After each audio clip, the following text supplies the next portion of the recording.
ಸ್ನೇಹಿತರೆ ಎಲ್ರಿಗೂ ನಮಸ್ಕಾರ. ಸೊ ನಾನು ಆಲ್ರೆಡಿ ಅಂತರ ಇಂಜೆಕ್ಷನ್ ಬಗ್ಗೆ 2 ವಿಡಿಯೋ ಮಾಡಿ ಹಾಕಿದ್ದೀನಿ. ಆ 2 ವಿಡಿಯೋದಲ್ಲೂ ನೀವು ತುಂಬಾ ಡೌಟ್ಸ್‌ಗಳನ್ನ ಪದೇ ನನಗೆ ಕಮೆಂಟ್ ಮೂಲಕ ಕೇಳ್ತಾ ಇದ್ರಿ. ಸೊ ಹಾಗಾಗಿ ನಾನು ನಿಮ್ಮ ಡೌಟ್‌ಗಳನ್ನ ಮತ್ತೆ ಕ್ಲಿಯರ್ ಮಾಡೋಣ ಅಂತೇಳಿ ಈ ವಿಡಿಯೋ ಮಾಡ್ತಾ ಇದ್ದೀನಿ. ಸೊ ಕಳಿಸಿರೋ ಕಮೆಂಟ್ಸ್ ಅಲ್ಲಿ ನೀವು ಕೇಳಿರೋ ಕ್ವೆಶ್ಚನ್ಸ್ ಅಲ್ಲಿ ಮೇನ್ ಕ್ವೆಶ್ಚನ್ ಅಂದ್ರೆ ಅಂತರ ಇಂಜೆಕ್ಷನ್ ತಗೊಂಡ ಮೇಲೆ ಮಗು ಆಗತ್ತಾ? ಸೊ ಡೆಫಿನೆಟ್ಲಿ ಅಂತರ ಇಂಜೆಕ್ಷನ್ ತಗೊಳ್ಳೋದೇ ನಾವು ಕಾಂಟ್ರಾಸೆಪ್ಷನ್ ಸಲುವಾಗಿ, ಅಂದ್ರೆ ಮಗು ಆಗ್ಬಾರ್ದು ಅನ್ನೋ ಒಂದು ಕಾರಣಕ್ಕೋಸ್ಕರ ನಾವು ಅಂತರ ಇಂಜೆಕ್ಷನ್ ಕೊಡ್ತೀವಿ. ಬಟ್ ಇದು ಹಾರ್ಮೋನಲ್ ಆಗಿರೋದ್ರಿಂದ ಇದು ಒಬ್ಬೊಬ್ಬ ವ್ಯಕ್ತಿಗೆ ಒಂದೊಂದು ರೀತಿ ಕೆಲಸ ಮಾಡುತ್ತೆ. ಯಾಕಂದ್ರೆ ಅಂತರ ಇಂಜೆಕ್ಷನ್ ತಗೊಂಡಾಗ ಎಷ್ಟೊಂದು ಹೆಣ್ಮಕ್ಳಿಗೆ ಪೀರಿಯಡ್ಸ್ ಇರೋದಿಲ್ಲ, ಪೀರಿಯಡ್ಸ್ ಇರ್ರೆಗ್ಯುಲರ್ ಆಗಿರುತ್ತೆ, ಕೆಲವರಿಗೆ ಪೀರಿಯಡ್ಸ್ ಆಗಲ್ಲ, ಕೆಲವರಿಗೆ ತುಂಬಾ ಇನ್ ಬಿಟ್ವೀನ್ ತುಂಬಾ ಬ್ಲೀಡಿಂಗು ಅಥವಾ ತುಂಬಾ ಸ್ಪಾಟಿಂಗ್ ಈ ತರ ಪ್ರಾಬ್ಲಮ್ ಇದ್ದೇ ಇರುತ್ತೆ. ಸೊ ಹಾಗಾಗಿ ಇದು ಇಂಡಿವಿಜುವಾಲಿಟಿ, ಅಂದ್ರೆ ಒಬ್ಬೊಬ್ರು ಹೆಣ್ಮಕ್ಳ ಮೇಲೆ ಡಿಪೆಂಡ್ ಆಗುತ್ತೆ. ಸೊ ನಿಮ್ಗೆ ಒಂದು ಇಂಜೆಕ್ಷನ್ ಅಥವಾ 2 ಇಂಜೆಕ್ಷನ್ ತಗೊಂಡಾದ್ಮೇಲೆ ನಿಮ್ಮ ಫರ್ಟಿಲಿಟಿ ವಾಪಸ್ ಬರೋದಕ್ಕೆ 6 ಮಂತ್ ಟು 1 ಇಯರ್ ಬೇಕಂದ್ರೆ ನಿಮಗೆ ಮಗು ಆಗ್ಬೇಕು ಅಂದ್ರೆ ಆ ಇಂಜೆಕ್ಷನ್ ಎಫೆಕ್ಟ್ ಎಲ್ಲ ಕಡಿಮೆ ಆಗ್ಬೇಕು ಅಂದ್ರೆ 6 ಮಂತ್ ಇಂದ 1 ಇಯರ್ ಬೇಕು. ಆ 1 ಇಯರ್ ಆದ್ಮೇಲೆ ನಿಮ್ ಪೀರಿಯಡ್ಸ್ ರೆಗ್ಯುಲರ್ ಬರುತ್ತೆ. ರೆಗ್ಯುಲರ್ ಸೈಕಲ್ಸ್ ಬಂದ್ಮೇಲೆ ಮತ್ತೆ ನಿಮ್ಗೆ ಓವಲೇಷನ್ ಅದೆಲ್ಲ ಮೊದಲಿಂದ ಶುರುವಾಗಿ ಮತ್ತೆ ನಿಮ್ಗೆ ಫರ್ಟಿಲಿಟಿ ಬೇಕಂದ್ರೆ ಹೆಚ್ಚು ಕಮ್ಮಿ 1 ಇಯರ್ ಇಂದ 2 ಇಯರ್ ವರೆಗೂ ಆಗತ್ತೆ. ಸೊ ಅಪ್ರಾಕ್ಸಿಮೇಟ್ ಇರೋದು 6 ಮಂತ್ ಟು 1 ಇಯರ್ ಒಳಗಡೆ ಮಗು ಆಗತ್ತೆ ಇಂಜೆಕ್ಷನ್ ನಿಲ್ಸಿದ್ಮೇಲೆ ಅಂತ. ಬಟ್ ಪೀರಿಯಡ್ಸ್ ಯಾರ್ಯಾರ ಪೀರಿಯಡ್ಸ್ ಹೇಗೆ ರೆಗ್ಯುಲರ್ ಆಗುತ್ತೆ ಅನ್ನೋದ್ರ ಮೇಲೆ ಮಗು ಎಷ್ಟು ಬೇಗ ಆಗುತ್ತೆ ಅನ್ನೋದು ಡಿಪೆಂಡ್ ಆಗಿರುತ್ತೆ. ಮತ್ತೆ ಇನ್ನೊಂದು ಕ್ವಶನ್ ನೀವು ಕೇಳಿರೋದೇನು ಅಂತಂದ್ರೆ ಇಂಜೆಕ್ಷನ್ ತಗೊಂಡ್ಮೇಲೂ ಕೂಡ ಕನ್ಸೀವ್ ಆಗ್ತಾರಾ ಅಂತ. ಯಾವುದೇ ಕಾಂಟ್ರಾಸೆಪ್ಷನ್ ತಗೊಳ್ಳಿ, ನೀವು ಕಾಪರ್ ಟಿ ಹಾಕಿಸ್ಕೊಳ್ಳಿ, ಇಂಜೆಕ್ಷನ್ ತಗೊಳ್ಳಿ ಅಥವಾ ಕಾಂಡೋಮ್ ಯೂಸ್ ಮಾಡಿ ಅಥವಾ ಬೇರೆ ಏನೇ ಟ್ಯಾಬ್ಲೆಟ್ಸ್ ತಗೊಳ್ಳಿ, ಏನೇ ತಗೊಂಡ್ರು ಕೂಡ ಅಥವಾ ಏನೇ ಯೂಸ್ ಮಾಡಿದ್ರು ಕೂಡ ನೀವು ಎಲ್ಲದರಲ್ಲೂ ಕೂಡ ಇಷ್ಟು ಪರ್ಸೆಂಟ್ ಅಷ್ಟು ಫೇಲ್ಯೂರ್ ಅಂತ ಇದ್ದೇ ಇರುತ್ತೆ. ಸೊ ಹಾಗಾಗಿ ಇಂಜೆಕ್ಷನ್ ಅಲ್ಲೂ 1% 2% ಫೇಲ್ಯೂರ್ಸ್ ಆಗೇ ಆಗುತ್ತೆ. ಇಂಜೆಕ್ಷನ್ ತಗೊಂಡವರು ಕೂಡ ಕೆಲವರು ಫೇಲ್ಯೂರ್ ಆಗಿ ಕನ್ಸೀವ್ ಆಗಿರೋ ಸಾಧ್ಯತೆನೂ ಇದೆ. ಬಟ್ ಪರ್ಸೆಂಟೇಜು ಬೇರೆದಕ್ಕೆ ಕಂಪೇರ್ ಮಾಡಿದ್ರೆ, ಅಂದ್ರೆ ಕಾಪರ್ ಟಿ ಫೇಲ್ಯೂರ್ ಇಂದ ಅಥವಾ ಎಷ್ಟೊಂದು ಜನ ಟ್ಯೂಬೆಕ್ಟಮಿ ಅಂದ್ರೆ ಮಕ್ಕಳಾಗದಿರೋ ತರ ಆಪರೇಷನ್ ಮಾಡಿಸ್ಕೊಂಡ್ಮೇಲೆ ಕೂಡ ಎಷ್ಟೊಂದು ಜನ ಕನ್ಸೀವ್ ಆಗಿದ್ದಾರೆ. ಸೊ ಹಾಗಾಗಿ ಇದ್ರಲ್ಲೂ ಕೂಡ 1.2 0.3% ಹೆಣ್ಮಕ್ಳು ಇಂಜೆಕ್ಷನ್ ತಗೊಂಡ್ಮೇಲೂ ಕೂಡ ಕನ್ಸೀವ್ ಆಗುವಂತ ಸಾಧ್ಯತೆ ಇದೆ. ಇನ್ನೊಂದು ಪ್ರಶ್ನೆ ನೀವೇನ್ ಕೇಳ್ತಾ ಇದ್ದೀರಾ ಅಂತ ಅಂದ್ರೆ, ಮೇಡಮ್ ನಾವ್ ಈ ಇಂಜೆಕ್ಷನ್ ತಗೊಂಡ್ಮೇಲೆ ಪೀರಿಯಡ್ಸೇ ಆಗ್ತಾ ಇಲ್ಲ, ಆಮೇಲೆ UPT ಪರೀಕ್ಷೆ ಮಾಡಿಸ್ಕೊಂಡ್ರೆ ಅಂದ್ರೆ ಪ್ರೆಗ್ನೆನ್ಸಿ ಟೆಸ್ಟ್ ಮಾಡಿಸ್ಕೊಂಡ್ರೆ ಪ್ರೆಗ್ನೆಂಟ್ ಇಲ್ಲ ಅಂತ ಬರ್ತಾ ಇದೆ, ಏನ್ ಮಾಡ್ಬೇಕು ಅಂತ. ಅಫ್ಕೋರ್ಸ್ ನಿಜ, ಯಾಕೆಂದ್ರೆ ಇಂಜೆಕ್ಷನ್ ತಗೊಂಡ್ಮೇಲೆ ನಿಮ್ ಓವ್ಯುಲೇಷನ್ ನಿಂತು ಹೋಗುತ್ತೆ, ಅಂದ್ರೆ ಫರ್ಟಿಲಿಟಿ ನಿಮ್ ಗರ್ಭಿಣಿ ಆಗುವಂತ ನಿಮ್ಮ ಸಾಧ್ಯತೆಗಳೆಲ್ಲ ನಿಂತು ಹೋಗಿರುತ್ತೆ. ಸೊ ಹಾಗಾಗಿ ನೀವು ಪೀರಿಯಡ್ಸ್ ಆಗಲ್ಲ, ಪೀರಿಯಡ್ಸ್ ಆಗೋದ್ರ ಮೇಲೆನೆ ನೀವು ಗರ್ಭಿಣಿ ಆಗೋದು ನಿಂತಿರುತ್ತೆ. ಸೊ ಯಾವಾಗ ನಿಮ್ ಪೀರಿಯಡ್ಸ್ ರೆಗ್ಯುಲರ್ ಆಗಲ್ವೋ, ಸೊ ಹಾಗಾಗಿ ನಿಮ್ಗೆ ಏನಾಗತ್ತೆ ಅಂತಂದ್ರೆ ಪೀರಿಯಡ್ಸ್ ರೆಗ್ಯುಲರ್ ಆಗಿ ಆಗಲ್ಲ.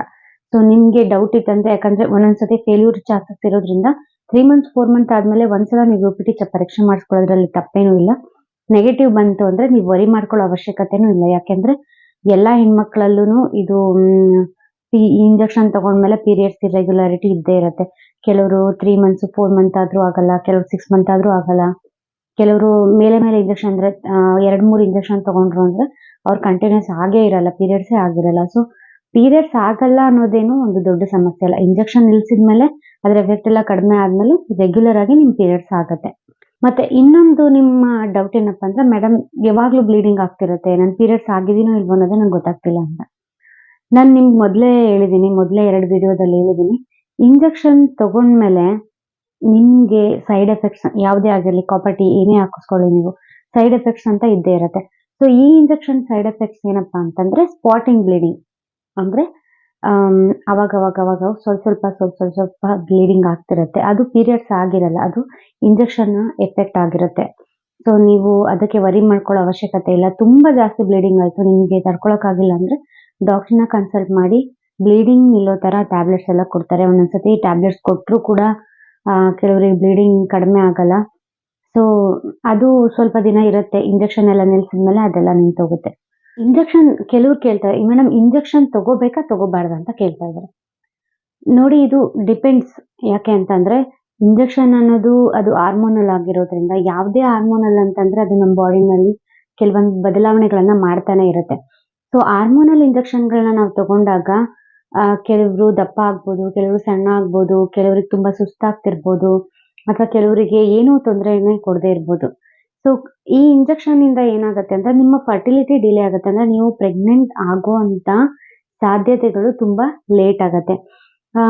ಕೆಲವೊಂದು ಸ್ಟಡೀಸ್ ಹೇಳೋ ಪ್ರಕಾರ ಒಂದ್ 3-4 ಇಂಜೆಕ್ಷನ್ ತಗೊಂಡಾದ್ಮೇಲೆ ನಿಮ್ಮ ಫರ್ಟಿಲಿಟಿ ಕಂಪ್ಲೀಟ್ ಆಗಿ ನಿಂತೋಗುತ್ತೆ ಅಂತ ಹೇಳ್ತಾರೆ. ಅಂದ್ರೆ ಮತ್ತೆ ನೀವು ಪ್ರೆಗ್ನೆನ್ಸಿ ಆಗುವಂತ ಸಾಧ್ಯತೆ ತುಂಬಾ ಕಮ್ಮಿ ಅಂತಾರೆ. ಸೊ ಆದ್ರಿಂದ ನಾನ್ ಪ್ರಿಫರ್ ಮಾಡೋದೇನು ಅಂದ್ರೆ ನಿಮ್ಗೆ ಒಂದ್ ಮಗು ಆಗಿ ಇನ್ನೊಂದ್ ಮಗು ಬೇಕು ಅನ್ನೋದು ಇತ್ತು ಅಂದ್ರೆ ದಯವಿಟ್ಟು ಇಂಜೆಕ್ಷನ್ಗೆ ಹೋಗ್ಬೇಡಿ, ಕಾಪರ್ ಟಿನೇ ಪ್ರಿಫರ್ ಮಾಡಿ. ಬಟ್ ನಮ್ಗೆ 2 ಮಗು ಇದೆ ಮೇಡಮ್, ಆಪರೇಷನ್ ಮಾಡಿಸ್ಕೊಳ್ಳೋಕೆ ಇಷ್ಟ ಇಲ್ಲ, ಸ್ವಲ್ಪ ದಿನದವರೆಗೂ ತಳ್ತೀವಿ ಅಂತಂದ್ರೆ ಡೆಫಿನೆಟ್ಲಿ ಇಂಜೆಕ್ಷನ್ ವರ್ಕ್ ಆಗುತ್ತೆ. ಸೊ ಮಗು ಬಗ್ಗೆ ಇನ್ನು ನಮ್ಗೆ ಬೇಕು ಅನ್ನೋರು ದಯವಿಟ್ಟು ಈ ಇಂಜೆಕ್ಷನ್ ನ ತಗೊಳಕ್ ಹೋಗ್ಬೇಡಿ. ಬಿಕಾಸ್ ಇದು ಏನಾಗುತ್ತೆ ಅಂದ್ರೆ ನಿಮ್ಗೆ ಎಮೋಷನಲಿ ನಿಮ್ಗೆ ತುಂಬಾನೇ ಪ್ರಾಬ್ಲಮ್ ಮಾಡುತ್ತೆ. ಯಾಕಂದ್ರೆ ನೀವು ಇಂಜೆಕ್ಷನ್ ತಗೊಂಡು ನಮ್ಗೆ ಒಂದೇ ಇಂಜೆಕ್ಷನ್ ಸಾಕು, ನಮ್ಗೆ 6 ಮಂತ್ ಗ್ಯಾಪ್ ಬೇಕು ಅಥವಾ 1 ಇಯರ್ ಗ್ಯಾಪ್ ಬೇಕು, ಅದಾದ್ಮೇಲೆ ಮಗು ಬೇಕು ಅಂತ ಅನ್ಕೊಂಡಿರ್ತೀರಾ. ಬಟ್ ಈ ಇಂಜೆಕ್ಷನ್ ತಗೊಂಡ್ಮೇಲೆ ನಿಮ್ ಬಾಡಿ ಮೇಲೆ ಅದು ಯಾವ ರೀತಿ ಪರಿಣಾಮ ಬೀರುತ್ತೆ ಹೇಳಕ್ಕಾಗಲ್ಲ. ಕೆಲವೊಂದ್ಸತಿ ನೀವು 6 ಮಂತ್ ಆದ್ರೂನು ನಿಮ್ ಪೀರಿಯಡ್ಸ್ ಬರಲ್ಲ, ಇಂಜೆಕ್ಷನ್ ನಿಲ್ಸಿದ್ಮೇಲೆ 1 ಇಯರ್ ಆದ್ರೂ ಬರಲ್ಲ. ಸೊ 2 ಇಯರ್ಸ್ ಆದ್ರೂನು ಕೆಲವರು ಕನ್ಸೀವ್ ಆಗಲ್ಲ. ಸೊ ಅದೇನಾಗುತ್ತೆ ನಿಮ್ಗೆ ಎಮೋಷನಲಿ ತುಂಬಾ ಪ್ರಾಬ್ಲಮ್ಸ್ ನ ಫೇಸ್ ಮಾಡ್ತೀರಾ. ಒಂದೊಂದ್ಸತಿ ಕನ್ಸೀವ್ ಆದ್ರೂ ಕೂಡ ಅದ್ರಲ್ಲಿ ಏನಾದ್ರೂ ಮಗುವಿನಲ್ಲಿ ಏನಾದ್ರು ತೊಂದರೆ ಬಂದ್ರೆ, ಈಗ ಹಾರ್ಟ್ ಬೀಟ್ ಬರ್ದೇ ಹೋದ್ರೆ ಅಥವಾ ಮತ್ತೇನಾದ್ರೂ ಅಬಾರ್ಷನ್ ಆದ್ರೆ, ಸೊ ಎಮೋಷನಲಿ ತುಂಬಾನೇ ಡಿಸ್ಟರ್ಬ್ ಆಗ್ಬಿಡ್ತೀರಾ. ಸೊ ಹಾಗಾಗಿ ಬೆಟರು ನೀವು ನಮ್ ಮಗುನೇ ಬೇಡ ಇನ್ನ ಮುಂದೆ ಅನ್ನೋರು ಮಾತ್ರ ಈ ಅಂತರ ಇಂಜೆಕ್ಷನ್ಗೆ ಹೋಗಿ. ಮತ್ತೆ ನಮ್ಗೆ 1 ಇಯರ್ 2 ಇಯರ್ ಆದ್ಮೇಲೆ ಮಗು ಬೇಕು ಅಂತಂದ್ರೆ ಡೆಫಿನೆಟ್ಲಿ ನಾನು ನಿಮ್ಗೆ ಈ ಇಂಜೆಕ್ಷನ್ ನ ಪ್ರಿಫರ್ ಮಾಡಲ್ಲ. ಬಟ್ ಕೆಲವರು ಕಾಪರ್ ಟಿಗೆ ಹೆದರ್ಕೋತಾ ಇರ್ತಾರೆ. ಸೊ ಅಂತವ್ರಿಗೆ ಮಾತ್ರ ನಾನು ಇಂಜೆಕ್ಷನ್ ನ ಹೇಳ್ಬೋದು. ಕಾಪರ್ ಟಿ ಹಾಕಿಸ್ಕೊಳ್ಳೋದು ಆಕ್ಚುಲಿ ಇಂಜೆಕ್ಷನ್ಗೆ ಕಂಪೇರ್ ಮಾಡಿದ್ರೆ ಕಾಪರ್ ಟಿ ಇಸ್ ಬೆಸ್ಟ್. ಯಾಕಂದ್ರೆ ನಿಮ್ಗೆ ಪ್ರೊಸೀಜರ್ ಸ್ವಲ್ಪ ಪೇನ್ಫುಲ್ ಇರ್ಬೋದು ಅಷ್ಟೇನೆ. ಬಿಟ್ರೆ ಒಂದ್ಸಲ ನೀವು ಕಾಪರ್ ಟಿ ಹಾಕಿಸ್ಕೊಂಡ್ಮೇಲೆ ಅದ್ರದ್ದು ಏನ್ ಟೈಮ್ 5 ಇಯರ್ಸ್ ಅಥವಾ 10 ಇಯರ್ಸ್ ಅಂತ ಏನ್ ಟೈಮ್ ಇರುತ್ತೆ, ಅಲ್ಲಿ ತನಕನೂ ನೀವು ತುಂಬಾನೇ ಆರಾಮಾಗಿ ಇರ್ಬೋದು. ಒಂದ್ಸಲ ನಿಮ್ ಬಾಡಿಗೆ ಅದು ಅಡ್ಜಸ್ಟ್ ಆಗೋಯ್ತು ಅಂದ್ರೆ ನೀವು ಆರಾಮಾಗಿ ಟೈಮ್ ಕಳಿಬಹುದು. ಸೊ ನನ್ಗೆ ನೀವು ಕಾಪರ್ ಟಿ ಬೆಸ್ಟ್ ಅಥವಾ ಅಂತರ ಇಂಜೆಕ್ಷನ್ ಬೆಸ್ಟ್ ಅಂತ ಕೇಳಿದ್ರೆ ಡೆಫಿನೆಟ್ಲಿ ನಾನು ಕಾಪರ್ ಟಿನೇ ಬೆಸ್ಟ್ ಅಂತ ಹೇಳ್ತೀನಿ. ಸೊ ಈ ವಿಡಿಯೋ ನಿಮ್ಗೆ ಇಷ್ಟ ಆಗಿದೆ ಅಂತ ಅನ್ಕೋತೀನಿ. ಮತ್ತೆ ನಾನು ನಿಮ್ಗೆ ಮುಂದಿನ ವಿಡಿಯೋದಲ್ಲಿ ಸಿಗ್ತೀನಿ. ಧನ್ಯವಾದಗಳು.